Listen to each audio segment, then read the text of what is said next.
அனைத்து நண்பர்களுக்கும் வணக்கம். நம்ம இந்த வீடியோல ரீசெண்டா ரிலீஸ் ஆகி ஆன்கோயிங்ல இருக்க ஒரு புது டிராமாவை தான் பார்க்க போறோம். இதோட பேரு ஏஜென்ட் கிம் ரீஆக்டிவேட்டட். நம்ம போன தடவை டீச்சிங் லெசன்ங்கிற ஒரு கொரியன் டிராமாவை பார்த்தோம். அந்த டிராமா பார்க்க எப்படி இருந்துச்சுன்னா, நம்ம தளபதி விஜய் நடிச்ச மாஸ்டரோட கொரியன் வெர்ஷன் மாதிரி இருந்துச்சு. ஆனா நம்ம இப்ப பார்க்க போறது திரைப்படத்தையும் லியோ படத்தையும் ஒன்னா காம்பினேஷன் பண்ண மாதிரி ஒரு படம். இப்ப டைரக்டா கதைக்குள்ள போவோம். இவர் தான் நம்ம கதையோட ஹீரோ. பேரு கிம். ஒரு பேங்க்ல தான் வேலை பார்க்கறாரு. இப்ப வேலை முடிஞ்சு தான் இறங்க வேண்டிய ஸ்டாப்ல பஸ்ல வந்து இறங்கவும் வீட்டுக்கு நடந்து போயிட்டு இருக்காரு. அப்படி போற வழியில ஒரு ரவுடி கும்பல் காரை வச்சு டோட்டா மறைச்சிட்டு இருக்காங்க. அவங்களுக்கு பின்னாடி ஒரு டாக்ஸி வர அந்த காரை நவுத்த சொல்லி ஹாரன் அடிக்கிறான். அப்பதான் அந்த ரவுடி கையில இருக்க டாட்டாவும் அவன் யாருன்னு தெரிஞ்சுக்கிட்டு பிரச்சனை வேணாம்னு காரை திருப்பிட்டு வேற பக்கமா போக அந்த வழியில ஹீரோவும் போறாரு. அந்த ரவுடிங்க சிகரெட்டை பிடிச்சிட்டு ஹீரோ மேல தூக்கி எறிறாங்க. ஆனா ஹீரோ எதுவும் கருசா கண்டுக்காம அங்க நடந்து போகவும் அந்த ரவுடி கும்பல் பின்னாடி கார்லயே வராங்க. ஹீரோவும் பிரச்சனை வேணான்னு ஒதுங்கி போக அந்த கார் வேகமா வந்ததுல அதோட கண்ணாடி ஹீரோ மேல பட்டு அவர் கீழே விழுந்துருவாரு. அந்த ரவுடியும் காரை நிறுத்திட்டு இறங்கி வரான். இப்படிதான் ரோட்ல போவியா ஒரு நாளை என் கார் கண்ணாடி உடஞ்சிருச்சுன்னு ஹீரோ மேல பழிய போட்டு ஹீரோவை மன்னிப்பு கேட்க சொல்றாங்க. அவர் எந்த ஒரு பிரச்சனையும் வேணான்னு மன்னிப்பு கேட்கிறாரு. மன்னிப்பு கேட்டதுக்கு அப்புறம் அந்த ரவுடியும் சரி நான் அவனை மன்னிச்சிட்டேன்னு சொல்லி ஹீரோவை பயங்கரமா ஒரு குத்த ஹீரோ கீழே விழுந்துருவாரு. அவர் கண்ணாடியும் தனியா போக அந்த ரவுடி அங்க இருந்து போயிருவான். ஹீரோவும் கீழே விழுந்த அவர் கண்ணாடியை மாட்டிக்கிட்டு அவரோட வீட்டுக்கு போறாரு. இது எல்லாத்தையுமே பக்கத்துல இருந்த ஒரு டெய்லர் ஷாப் ஆள் பார்த்துட்டு தான் இருக்கு. இப்ப ஹீரோ அவரோட வீட்டுக்கு வர கட் பண்ண அதுக்கு அடுத்த நாள் காலையில தான் காட்டுறாங்க. ஹீரோவுக்கு ஒரு பொண்ணு இருக்காங்க. அவங்க பேரு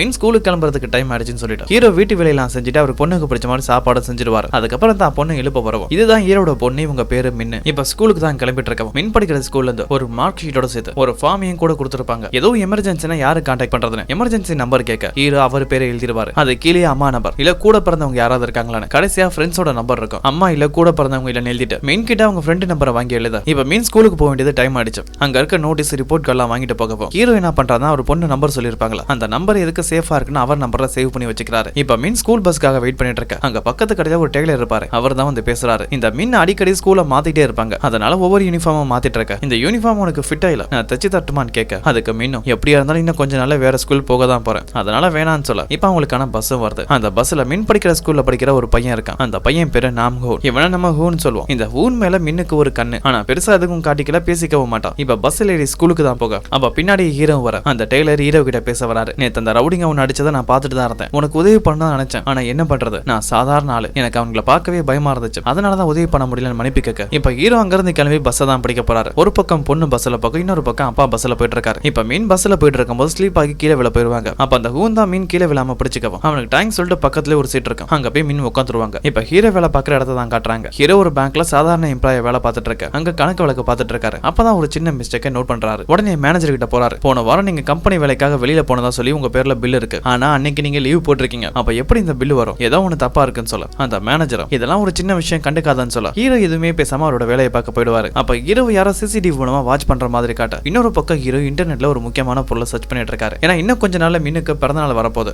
அதுக்காக அவளுக்கு எதுவும் கிஃப்ட் கொடுக்கலாம் தான் சர்ச் பண்ணிட்டு இருக்க. அதாங்க வேலை செய்யற இன்னொரு எம்ப்ளாய் பாக்குறாங்க. இவங்க பேரு சாங். இந்த சாங் ஹீரோ பண்ற சர்ச் எல்லாம் பார்த்துட்டு நீங்க என்ன பண்றீங்கன்னு கேட்டா என் பொண்ணுக்கு பிறந்தநாள் வரப்போது அதான் என்ன கிஃப்ட் கொடுக்கறதுன்னு தெரியல. எங்க ஏரியால வேற ரவுடிங்க தொல்லை அதிகமாயிட்டு இருக்கு. அதனாலதான் பெப்பர் ஸ்ப்ரே இல்லனா சேஃப்டிக்காக டிஃபென்ஸ் ஐட்டம் எதுவும் வாங்கி தரதா யோசிக்கிறதா சொல்ல அந்த சாங்கோ இந்த காலத்து பொண்ணுங்களுக்குலாம் அது பிடிக்காது. இன்னைக்கு ஈவினிங் நான் உங்களுக்கு உதவி பண்றேன்னு சொல்ல ஹீரோ அதெல்லாம் வேணான்னு சொல்ல வராரு. அதுக்குள்ளே சாங் நம்ம வேலை முடிஞ்சு மீட் பண்ணுவோம்னு சொல்லிட்டு அங்க இருந்து கிளம்ப இப்ப மீன் படிக்கிற ஸ்கூல்ல தான் காட்டுறாங்க. இது மாதிரி கொரியன் டிராமாவில ஒரு அப்பாவி பையனோ பொண்ணு இருந்தா அவனை டீஸ் பண்றதுக்காக இன்னும் 2-3 பசங்க இருப்பாங்க. அதே மாதிரி தான் மின்ன டீஸ் பண்றதுக்காக அந்த கிளாஸ்ல சில பொண்ணுங்க இருக்காங்க. இப்போ 2 பொண்ணுங்க மீன் இருக்க வழியில தான் வரவும் மீன் மேல ஏதோ ஒரு மோசமான ஸ்மெல் அடிக்குதுன்னு சொல்லிட்டு அவ பொருள் எல்லாம் கீழே தள்ளி விட்டுருவாங்க. மீனும் கோவப்படாம அந்த பொருள் எல்லாம் எடுக்க போக அந்த 2 பொண்ணுங்களும் மின் சீட்டுக்கு பின்னாடி சீட்ல இன்னொரு பொண்ணு இருப்பாங்க. இந்த பொண்ணோட பெரிய யூரி. இவங்க அப்பா ஒரு மிகப்பெரிய பணக்காரர். அந்த யூரி கிட்ட வந்து உன் மேல நல்ல ஸ்மெல் அடிக்குது. இது என்ன பர்ஃபியூம்னு கேட்டா அந்த பொண்ணு இந்த பர்ஃபியூம் ரொம்பவே காஸ்ட்லியானது, ஸ்பெஷல் எடிஷன், கிடைக்கிறதே கஷ்டம்னு சொல்ல இப்ப மீன் அவங்க பொருள் எடுத்ததுக்கு அப்புறம் அந்த பொண்ணுங்களை தான் முறைச்சு பார்க்க அந்த யூரிங்கிற பொண்ணு உனக்கு எதுவும் பிரச்சனையான்னு கேட்க மீன் எதுவுமே பேசாம உட்கார போயிடுவாங்க. அப்பதான் அந்த கிளாஸுக்கு ஹூன் வரான். இந்த ஹூன் மேல அந்த கிளாஸ்ல இருக்க பல பொண்ணுங்களுக்கு கிரஷ் இருக்கு. அப்படிதான் இருக்க பொண்ணுங்களா ஹூனை பார்த்துட்டு இருக்க. ஹூன் அந்த யூரி கிட்ட வந்து உங்ககிட்ட கொஞ்சம் பேசணும் தனியா வரியான்னு கேட்க அவங்க 2 பேரும் தனியா போயிடுவாங்க. ஆனா மின் அதெல்லாம் கண்டுக்காம காதல ஹெட்செட் மாட்டிட்டு கண்ணை மூடிட்டு அமைதியா இருக்கவும் இப்ப பிரேக் டைம் வருது. ரெஸ்ட் ரூம்க்கு தான் வரவும் அங்க சில பொண்ணுங்க சிகரெட் பிடிச்சிட்டு இருக்காங்க. அதான் மின்ன டீஸ் பண்றதுக்காகவே சில பொண்ணுங்க இருப்பாங்க. அந்த பொண்ணுங்க தான் சிகரெட் பிடிச்சிட்டு வெளியில வரவும் ஏமேல அடிக்கிற ஸ்மெல்ல விடவும் சிகரெட் ஸ்மெல் நல்லா இருக்கான்னு கேட்க அந்த பொண்ணுங்களுக்கு கடுப்பு வந்துடும். உடனே மின்ன உங்களுக்கு ஆரம்பிக்க அப்பதான் ஹீரோயின் வர அவ ஃப்ரெண்ட்ஸை பார்த்து மின் கிட்ட யாரும் ஒம்பு பண்ணாதீங்க, அவளை பார்க்கவே பாவமா இருக்குன்னு மின்ன கிண்டல் பண்ற மாதிரியே பேசிட்டு அங்க இருந்து போகவும் அவங்க போனதுக்கு அப்புறம் மின்ன அவங்க ட்ரெஸ் ஸ்மெல் பண்ணி பார்க்கவும் அதுல கொஞ்சம் பேட் ஸ்மெல் அடிக்கிற மாதிரி இருக்க மின்னுக்கு அதை பிடிக்கல. இன்னொரு பக்கம் ஹீரோ கிம்ம தான் காட்டுறாங்க. அவர் ஆபீஸ்ல இருந்து வேலை முடிஞ்சு வெளியில வரவும் அவருக்காக சாங் காத்துட்டு இருக்காங்க. 2 பேருமே சேர்ந்து மின்னுக்கு கிஃப்ட் வாங்குறதுக்காக ஒரு மாலுக்கு தான் வரவும் அங்க சாப்பாடு வாங்குறதுக்காக எல்லாருமே லைன்ல நிற்க அந்த சாங்கோ எனக்கு ரொம்பவே பசிக்குது, நான் ஆல்ரெடி ஆர்டர் பண்ணிட்டேன், நீங்க லைன்ல நின்று சாப்பாடை மட்டும் வாங்கிருங்க, நான் உங்களுக்கு போய் கிஃப்ட் வாங்கிட்டு வரதா சொல்லிட்டு ஹீரோட கார்டை வாங்கிட்டு கிஃப்ட் வாங்க போகவும் ஹீரோவும் லைன்ல இருந்து சாப்பாடு வாங்குற இடத்துக்கு வராரு. இவங்க ஆல்ரெடி ஆர்டர் பண்ணதால உங்க மெசேஜை காட்டுங்கன்னு சொல்ல என்கிட்ட எந்த ஒரு மெசேஜ் இல்ல, அவங்க பேரு சாங் அந்த பேர்ல தான் ஆர்டர் வந்திருக்கு, செக் பண்ணி பாருங்கன்னு சொல்ல எங்க கிட்ட மாடல் மெசேஜ் இல்லாம யாருக்கும் தர முடியாதுன்னு சொல்லவும் அப்ப சாங்கே அங்க வந்துருவாங்க. அந்த மெசேஜை காட்டி சாப்பாடை வாங்கிட்டு வர அவங்க வாங்கின கிஃப்ட்டை காட்டவும் உடனே ஹீரோ அதை ரிட்டர்ன் பண்ண போயிடுவாரு. என் பொண்ணு சின்ன பொண்ணு, அவளுக்கு எதுக்கு இவ்வளவு காஸ்ட்லியா வாங்கணும்னு கேட்க அப்ப சாங்கு அந்த ட்ரெஸ்ஸை ரிட்டர்ன் பண்ண விடாம நான் சொல்றத கொஞ்சமாவது புரியுங்க, காலத்துக்கு ஏத்த மாதிரி நடந்துக்கணும். இந்த காலத்து பசங்களாம் பிராண்டட் ட்ரெஸ் தான் விரும்புவாங்க. இந்த ட்ரெஸ் உங்க பொண்ணுக்கு ரொம்பவே பிடிக்கும் கண்டிப்பான்னு சொல்ல ஹீரோவா அதை வாங்கிட்டு வீட்டுக்கு வராரு. பிறந்தநாள் அன்னைக்கு இந்த கிஃப்ட்டை கொடுக்கலாம்னு சொல்லிட்டு அதை ஒரு இடத்துல தான் பொண்ணுக்கு தெரியாம ஒளிச்சு வச்சுட்டு தான் பொண்ணை தான் பார்க்க வராரு. வந்து பார்த்தா தான் பொண்ணு ட்ரெஸ் எல்லாம் துவச்சிட்டு இருக்காங்க. நீ எதுக்குமா துவைக்கிறேன், நான் துவைக்கிறதா சொல்லவும் வேணாப்பா,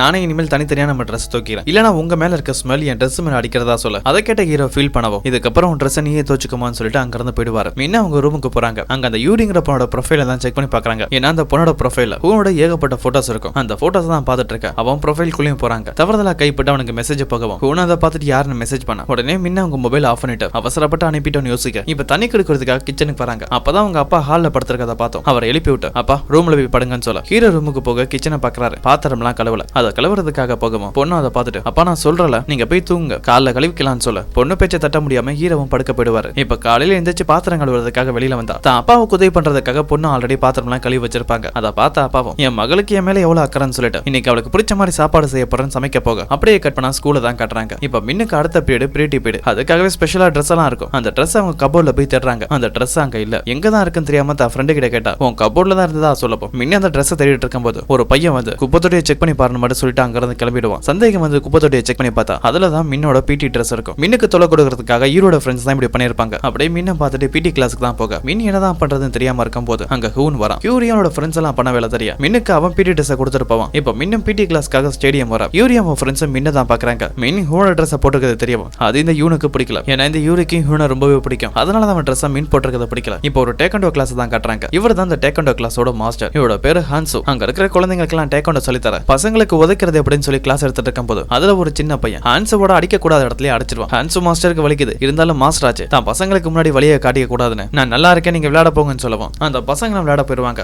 இப்ப இன்னொரு புது கேரக்டர் தான் காட்டுறாங்க. இவரோட பேரு ஜின்சால். ஆக்சுவலா அந்த ஸ்கூல் பசங்க ஸ்கூல் முடிஞ்சு வரும்போது அவங்களுக்கு எதுவும் நடக்க கூடாதுன்னு சொல்லிட்டு சில பேர் வாலண்டியரா உதவி பண்ண வருவாங்க. அப்படிதான் இந்த ஜின்சால வாலண்டியரா உதவி பண்ண வந்திருக்காரு. ஆனா அதை பார்த்துட்டு மத்த வாலண்டியர்ஸ் எல்லாம் இவர் யார் உதவி கூப்பிட்டா இவர் வந்தா நமக்கு உதவி நடக்காது, பிரச்சனை தான் நடக்கும்னு சொல்ல இவரை நம்ம சால்னு சொல்லுவோம். அந்த சாலும் டான்ஸ் ஆடுற மாதிரி அந்த ரோட்ல இருக்க டிராபிக் எல்லாம் கிளியர் பண்ணிட்டு இருக்காரு. அப்பதான் பசங்க ஸ்கூல் முடிஞ்சு வெளியில வருவோம். எல்லா பக்கமும் வண்டியை நிறுத்திட்டு அந்த பசங்க கிராஸ் பண்ண உதவி பண்றாரு. அந்த பசங்களுக்கு மட்டும் உதவி பண்ணல. ஒரு தாத்தா தள்ளுவண்டியில பொருள் எடுத்து வந்துட்டு இருப்பாரு. அவருக்கு உதவி பண்றங்கிற பேர்ல ஐயா என்கிட்ட கொடுங்க நான் எடுத்துட்டு போறேன்னு சொல்லிட்டு வேகமா அதை தள்ளிட்டு போகவும் அந்த தாத்தாவும் டேய் தம்பி நீ தப்பான வழியில் தள்ளிட்டு போறப்ப இந்த பக்கம் தள்ளிட்டு போகணும்னு சொல்லி கத்துறாரு. ஆனா அது எதுவுமே காதல வாங்காம உதவி பண்றங்கிற பேர்ல அந்த தாத்தாவுக்கு வேலையை தான் அதிகமாக்கி விட்டுருப்பாரு. இப்ப இந்த சால அவர் வேலை பார்க்குற ஆபீஸ் தான் வராரு. இவர் ஒரு மெரின் சென்டர்ல தான் வேலை பார்த்துட்டு இருக்க. அங்க இருக்கிற ஆபீஸ்க்குள்ள யாருக்கும் தெரியாம போய் யாருமே இல்லன்னு தெரியவும் காதல ஹெட்செட்டை மாட்டிட்டு வீடியோ கேம் விளையாடிட்டு இருக்க. அப்பதான் ஹான்சோ அந்த டேக்கோண்டோ மாஸ்டர் அவரை மீட் பண்ண வரவும் டோர் லாக் ஆயிருக்கு. அவரும் கத்தி பார்க்கறாரு. காதல விழல. வேற வழி இல்லாம அப்படியே ஜம்ப் பண்ணி டேக்கோண்டோ ஸ்டைல அந்த கதவுல ஒரு கிக் கொடுக்க அந்த இடமே அதற மாதிரி சவுண்ட் வரவும் கதவை உடைச்சிட்டு உள்ள வராரு. இவங்க ரெண்டு பேருமே பல வருஷ நண்பர்கள். அந்த சாலு உனக்கு கொஞ்சமாவது அறிவு இருக்கா, இப்படிதான் கதவை உடைச்சிட்டு உள்ள வருவியான்னு கேட்க அந்த கதவை உடைச்சதுல என் காலு தான் வலிக்குது, நான் கதவை தட்டினேன் நீ தான் திறக்கல, அதனாலதான் உடைக்க வேண்டியதாயிருச்சு, இதோட 12வது தடவை உன் கதவை நான் உடைக்கிறேன்னு சொல்ல அந்த சாலு மறுபடியும் கேம் நட போயிடுவாரு. அப்ப ஹான்சோ சிஸ்டத்தை ஆஃப் பண்ணி விட்டு இன்னைக்கு என்ன நாள்னு மறந்துட்டியா, அந்த வருஷத்துக்கு ஒரு நாள் நம்ம அவனை மீட் பண்ணி ஆகணும்னு சொல்ல ஹான்சோ டேட்டா பாக்குறாரு. வயசாயிடுச்சுல அதான் மறந்துட்டேன்னு சொல்ல இவங்க ரெண்டு பேரும் பேசுறது ஹீரோவை பத்தி தான். ஹீரோவை மீட் பண்றதுக்காக வர இவங்க 3 பேருமே நண்பர்களா இருந்தாலும் ஹீரோவை மட்டுமே வருஷத்துக்கு ஒரு தடவை மீட் பண்ணவும் அவங்க வாழ்க்கையை பத்தி தான் பேசிட்டு இருக்காங்க. இவங்க எல்லாருக்குமே குடும்பம் கொட்டின்னு இருக்கும். அந்த சாலம் என் பொண்ணு நினைச்சுதான் நான் கவலைப்படுறேன், அவ பெரிய பொண்ணு ஆயிட்டா, இன்னும் கொஞ்ச நாள் அவளுக்கு கல்யாணம் ஆயிடும், அதுக்கப்புறம் நான் பிரிஞ்சு போயிடுவான்னு சொல்லி அழ ஆரம்பிச்சிருவாரு. அப்பதான் ஹீரோவோ அவர் கையில இருக்க பணத்தை கொடுத்து உங்க பசங்களுக்கு இது என்னோட கிஃப்ட்னு சொல்ல ரெண்டு பேரும் வாங்கிக்குவாங்க. அப்ப ஹீரோ எனக்கு டைம் ஆயிடுச்சுங்கிறது கிளம்புறதா சொல்லவும் அவங்க ரெண்டு பேருமே ஹீரோவை போக விடாம தடுக்கிறாங்க. வருஷத்துக்கு ஒரு தடவை தான் மீட் பண்றோம், இன்னும் கொஞ்ச நேரம் எங்க கூட இருந்துட்டு போ, இப்ப எங்க போறேன்னு கேட்டா என் பொண்ணு வீட்டுல தனியா இருப்பாளா, அவளதான் மீட் பண்ண போறதா சொல்ல ரெண்டு பேருமே அட்வைஸ் பண்றாங்க. உன் பொண்ணு ஒண்ணு சின்ன பொண்ணு இல்ல, அவ நல்லா வளர்ந்துட்டா பெரிய பொண்ணு ஆயிட்டா, இந்நேரம் அவளுக்கு பாய் ஃப்ரெண்ட் இருக்குன்னு சொல்ல ஹீரோவால அதை ஏத்துக்க முடியல. என் பொண்ணுக்கு அப்படிலாம் இல்ல, அவ என்ன குட்டி பொண்ணு தான் சொல்றாரு. அப்பதான் ஹான்சோ ஹீரோ கிட்ட அவரோட கடந்த காலத்தை பத்தி பேசுறாரு. நம்மலாம் அடிக்கடி மீட் பண்ண வேணாம், வருஷத்துக்கு ஒரு தடவை மட்டும் மீட் பண்ண நீ தான் முடிவெடுத்த, உன் மனைவி இறந்ததுக்கு அப்புறம் உன் வாழ்க்கையை மாத்திக்கிட்ட, இப்படி ஆளாளுக்கு அவங்க கடந்த காலத்தை பத்தி பேச ஆரம்பிக்கிறாங்க. அப்பதான் அந்த இடத்துக்கு அந்த ரவுடி கும்பல வந்திருப்பாங்க. அதான் ஹீரோவை ஸ்டார்டிங்ல ஒரு ரவுடி அடிச்சிருப்பாங்க. ஹீரோவும் எதுவும் பேசாம வந்திருப்பாரு. அந்த ரவுடி அங்கதான் வர அங்க இருக்கிற வெயிட்டர்ட்ட கரெக்டா பண்ணிட்டு இருக்கான். ஹீரோ ஹான்சோ ரெண்டு பேருமே அவாய்ட் பண்ணிடுவாங்க. ஆனா சாலால அப்படி இருக்க முடியல. அந்த ரவுடியை தான் முறைச்சு பார்க்கவும் அந்த ரவுடியும் சாலை தான் பார்க்க இதுக்கப்புறம் இருந்தா பிரச்சனை ஆயிருன்னு சொல்லிட்டு இவங்க ரெண்டு பேருமே சாலை கூட்டிட்டு அங்க இருந்து போக ட்ரை பண்றாங்க. அப்ப அந்த ரவுடியின் பாட்டில் எடுத்து சால் மேல ஏறிய சால் கோவப்பட்டு திரும்பி பாக்குறாரு. சால ஒரு பொண்ணு ஆகுமா அவர் போட்டிருக்க டிஷர்ட்ல அவர் பொண்ணோட போட்டோவை பிரிண்ட் பண்ணிருப்பாரு. அதான் அந்த ரவுடி பார்த்துட்டு பார்க்க இந்த பொண்ணு அழகா இருக்கா, உன் பொண்ணா எனக்கு அறிமுகப்படுத்த முடியுமா, அவளை நல்லபடியா பாத்துக்கிறேன்னு சொல்லவும் தான் பொண்ணை பத்தி பேசவும் சாலுக்கு கோவம் வந்துருச்சு. தலையில ஒரு முட்டு கையில ஒரு குத்து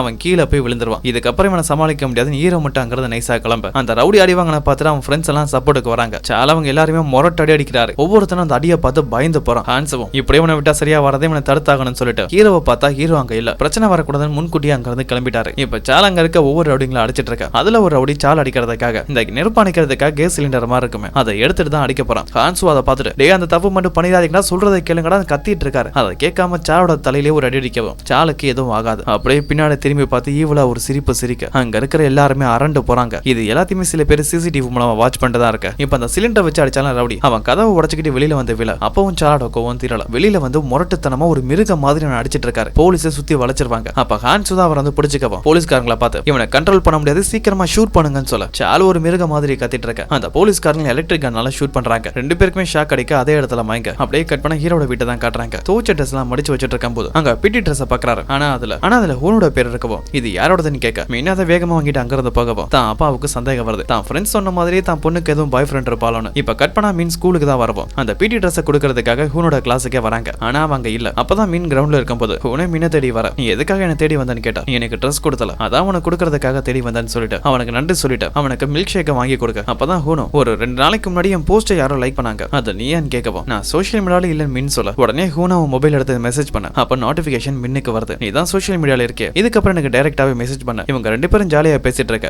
அதை யூரியும் அவன் ஃப்ரெண்டும் பாத்துருவாங்க. இப்ப மின் கிளாஸ்ல இருக்கும்போது யூரியோட ஃப்ரெண்ட்ஸ் வந்து யூரி உன மீட் பண்ணமா உடனே வர சொன்னான்னு சொல்லி ஒரு ஸ்டோர் ரூமுக்கு தான் வர சொல்ல அங்க மின் வந்த கையோட அந்த யூரி கண்ணத்திலே அடிக்கிற. ஹூனி என்னோட பாய் ஃப்ரெண்ட் அவன் கூட யார் பேசினாலும் எனக்கு பிடிக்காது. நீ எதுக்காக அவன் ட்ரெஸ்ஸை வாங்கினு கேட்கவும் நீங்க தானே என் ட்ரெஸ்ஸை குப்பையில போட்டீங்க அதனாலதான் உதவி பண்ணதா சொல்ல அந்த யூரி அவனோட ஃப்ரெண்ட்ஸும் மின்ன அடிச்சு தொல்லை பண்ணிட்டே இருக்க. அப்ப யூரிக்கு பக்கத்துல வந்து நானும் பல தடவை நோட் பண்ணிருக்கேன் நீ பக்கத்துல வர முதல்ல ஒரு மோசமான ஸ்மெல் வரும். உன் அப்பாவோட ஸ்மெல் தானே உனக்கு அம்மா இல்லைன்னு கேள்விப்பட்டேன். அப்ப எப்படி அவர் ஸ்மெல் ஓமையில வருதுன்னு ஹீரோவை பத்தி தப்பா பேசவும் அதை பொண்ணால பொறுத்துக்க முடியல. இவள் நேரம் தன்னை அடிச்சது கூட பொறுமையா இருந்த மின்னால தான் அப்பாவை பத்தி தப்பா பேசவும் அதை பொறுத்துக்க முடியல. அந்த யூரியும் அவன் ஃப்ரெண்ட்ஸையும் அடிக்க இது ஸ்கூல்ல பெரிய ப்ராப்ளம் ஆயிடும். ஸ்கூல்ல இருந்து ஹீரோவுக்கு கால் பண்ணி உங்க பொண்ணு யூரிங்கிற ஒரு பொண்ணு அடிச்சதா வர சொல்ல. இப்ப யூரியோட அப்பாவை தான் காட்டுறாங்க. இவர் ஒரு கன்ஸ்ட்ரக்ஷன் பிசினஸ் தான் பண்றாரு. இவர் பேரு ஜோ ஒரு மிகப்பெரிய எம்பையரோட சேர்மனு கூட. இப்ப ஒரு முக்கியமான ஆளோட தான் ஸ்விமிங் பூல்ல பேசிட்டு இருக்க. அவருக்கு வேலை இருக்குன்னு அங்க இருந்து கிளம்புறாரு. அவர் உடம்புல பல இடத்துல நெருப்பு காயம் பட்ட மாதிரியே இருக்கும். அதை பார்த்துட்டு அந்த நபரும் உடம்புல அங்க பச்சை இருந்துச்சு அதெல்லாம் எப்படி அழிஞ்சு தீ காயம் வந்துச்சுன்னு கேட்க அவர் தான் தன்னை எரிச்சுக்கிட்டதா சொல்றாரு. எதுக்காகன்னு கேட்டா இந்த சேர்மன் ஜோக்கு பின்னாடி ஒரு பெரிய பிளாஸ்பேக் இருக்க போல இருக்கு. என் கடந்த காலத்துல நான் எப்படிப்பட்டவனா இருந்தனோ நான் என்ன பண்ணுங்கிற விஷயமோ எக்காரணத்தை கொட்டி என் பொண்ணுக்கு தெரியக்கூடாது. நான் குத்தி இருக்க டாட்டாவை பார்த்து என் பொண்ணு பயந்தும் போக கூடாது. அதனாலதான் டாட்டா போட இடத்த எரிச்சுக்கிட்டதா சொல்லிட்டு அங்க இருந்து கிளம்பவும் ஜோவுக்கு அவர் மனைவி கிட்ட இருந்து கால் வருது. தான் பொண்ணு யாரோ ஒரு ஆள் அடிச்சிட்டாங்க உடனே ஸ்கூலுக்கு வாங்கன்னு சொல்ல. இப்ப ஜோ இருக்க ஹோட்டலுக்கு அவரை மீட் பண்றதுக்காக ஒருத்த வரான். இவன் பேரு கோல்டீத். நம்ம இவனை கோல்டுன்னு சொல்லுவோம். அந்த கோல்டு ஜோவை மீட் பண்றதுக்காக வரும்போது அவர் செக்ரட்டரி தடுக்கிறாரு. அதுக்கு அந்த கோல்டு உங்க பாஸ் தான் என்ன வர சொன்னாரு அதனாலதான் வந்ததா சொல்ல. இப்ப பிளான் சேஞ்ச் ஆயிடுச்சு நீ இங்க இருந்து போலாம் செக்ரட்டரி சொல்ல. அந்த கோல்டு நான் என்ன நாயா நீங்க சொல்லும் போது வரதுக்கு சொல்லும் போது போறதுக்குமான்னு கேட்க. அதை நான் சொல்லிதான் உனக்கு தெரியுமா செக்ரட்டரி கேட்க. அந்த கோல்டு எதுவுமே பேசாம அங்க இருந்து போயிடுவான். இப்ப ஸ்கூல் மீட்டிங் தான் காட்டுறாங்க. மின் ஹியூரி யூரோட அப்பா அம்மா எல்லாருமே வெயிட் பண்ணிட்டு இருக்காங்க ஹீரோவுக்காக தான். அப்பதான் ஹீரோவும் அங்க வராரு. ஹீரோட அம்மாவும் கோவப்படுறாங்க. உங்க பொண்ணு மின்னாலே என் பொண்ணோட நிலைமையை பாருங்க அவ மூக்குல அடிபட்டு இருக்கு. உங்க பொண்ணு அந்த அளவு மோசமானவளா இருக்கான்னு சொல்ல. மின்ன அவங்க அப்பா கிட்ட நான் எந்த ஒரு தப்பு பண்ணல அந்த யூரி தான் அடிச்சு முதல்ல தொல்ல போனா அதனாலதான் அவ கூட சண்டை போட்டதா சொல்லுவோம். பிரின்சிபல் 2 பேத்துக்கு இடையில காம்ப்ரமைஸ் பண்ண எவ்வளவு ட்ரை பண்றாரு. ஆனா ஹீரோட அம்மா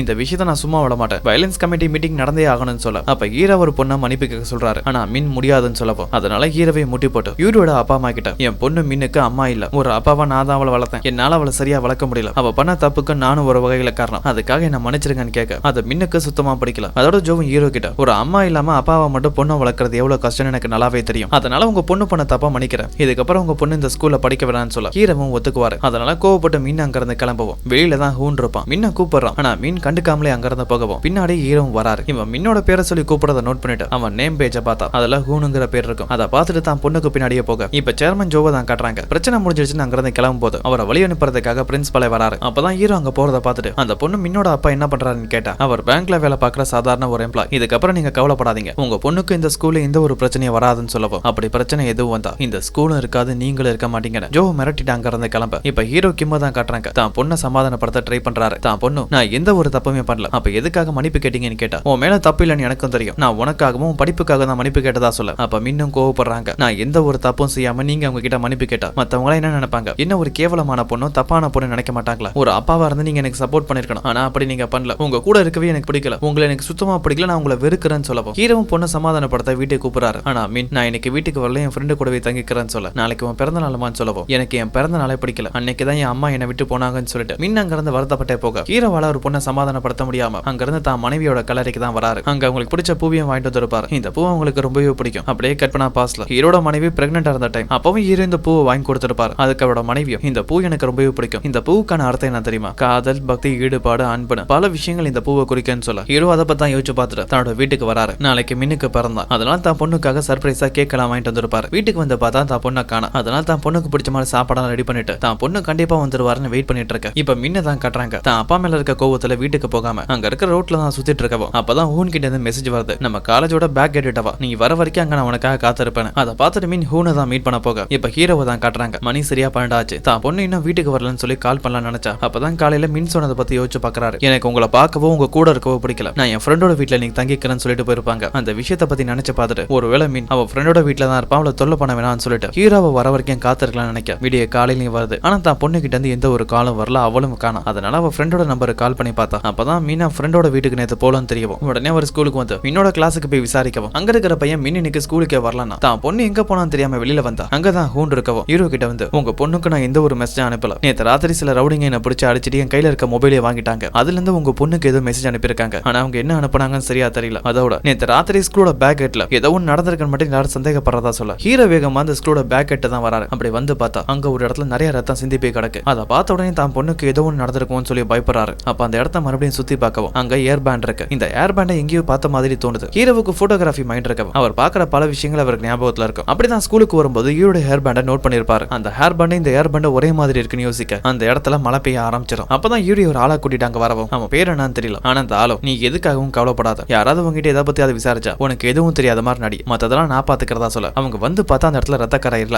நம்ம நல்ல நேரம் இங்க மழை பெஞ்சிருச்சு, அதனால எந்த ஒரு ஆதாரமும் இல்லன்னு சொல்லிட்டு அங்க இருந்து 2 பேரும் கிளம்பலான்னு பார்த்தா அப்ப ஹீரோ உங்களுக்கு பின்னாடி வரவும் நான் மின்னோட அப்பான்னு சொல்லவும் அப்ப யூரி கூட இருந்த ஆளும் அந்த மின் எங்க இருக்கான்னு எங்களுக்கு தெரியாதுன்னு சொல்லிட்டு யூரியை கூட்டிட்டு அங்க இருந்து போக ட்ரை பண்ணவும் நான் மின்னோட அப்பான்னு தானே சொன்னேன், என் பொண்ணு தேடுறத பத்தி உன்ட்ட சொல்லலையேன்னு சொல்லிட்டு யூரி கிட்ட ஏர் பேண்டை காட்டி இது உன்னோட தானே, என் பொண்ணு எங்கன்னு கேட்கவும் அந்த யூரி கூட இருக்கிற ரவுடியும் ஹீரோ அடிக்க வர ஹீரோ அசால்ட்டா அதுல இருந்து மிஸ் ஆகவும் அந்த யூரி கிட்ட நான் கடைசியா கேட்கிறேன் என் பொண்ணு எங்கன்னு கேட்கறேன். அவளும் பயந்து போறா. அந்த ரவுடி அவன் சட்டையை கழட்டிட்டு ஹீரோ அடிக்க வரான். நான் சொன்னதை கேட்டு ஒழுங்காங்கிறது போயிரு, இல்லனா உயிரோட போக மாட்டேன்னு சொல்லிட்டு ஹீரோவோட சட்டையை கிழிக்கவும் அப்பதான் அவர் உடம்புல இருக்க கீரெல்லாம் பார்த்து அந்த ரவுடியை பயந்து போறான். ஹீரோவும் அடிக்க ஆரம்பிக்கிறாரு. அந்த டைம்ல ஹீரோட பிளாஸ் பேக்கை யாரோ சொல்ற மாதிரி காட்டுறாங்க. அவன் ரொம்பவே ஆபத்தானவன், அவனை யாராலையும் ஜெயிக்க முடியாதுன்னு. ஹீரோ இதுக்கு முன்னாடி சவுத் கொரியாவோட ஸ்பை ஸ்பெஷல் டீம்ல இருந்திருப்பாரு. அதுக்காக டபுள் ஏஜென்ட் மாதிரி நடிச்சு, அதாவது நார்த் கொரியாக்கு சப்போர்ட் பண்ற மாதிரி நடிச்சு நார்த் கொரியாக்குள்ள போய் அங்க ஆபத்தான பல மிஷன்ஸை முடிச்சிருப்பாரு. முக்கியமா அந்த நாட்டோட மிகப்பெரிய உயர் அதிகாரியும் கொண்டு இருப்பாரு. அதனால நார்த் கொரியன் கவர்மெண்ட் இவரை தேடிட்டு இருக்க. இவர் இறந்ததா ஒரு பொய்யான கதையை கட்டியிருப்பாங்க. அதோட ஹீரோ ரொம்ப ஆபத்தானவர்னு தெரியும். அவர் ரஷ்யன் கவர்மெண்ட் சீனா கவர்மெண்ட் இன்னமும் ஸ்பை பண்ணிட்டு இருக்காங்க. இது எல்லாத்தையுமே ஆர்மில ஹையர் பொசிஷன்ல இருக்க 2 பேர் பேசுற மாதிரி காட்ட இன்னொரு பக்கம் ஹீரோ அந்த ரவுடி அடிச்சுட்டு அவன் கழுத்தை பயங்கரமா நெரிச்சு நான் கடைசியா கேட்கறேன் என் பொண்ணு எங்கன்னு கேட்கவும் இதோட இந்த எபிசோட் கம்ப்ளீட் ஆகுது. இதுக்கப்புறம் என்ன நடக்குதுன்னு அடுத்த வர வீடியோல பார்ப்போம்.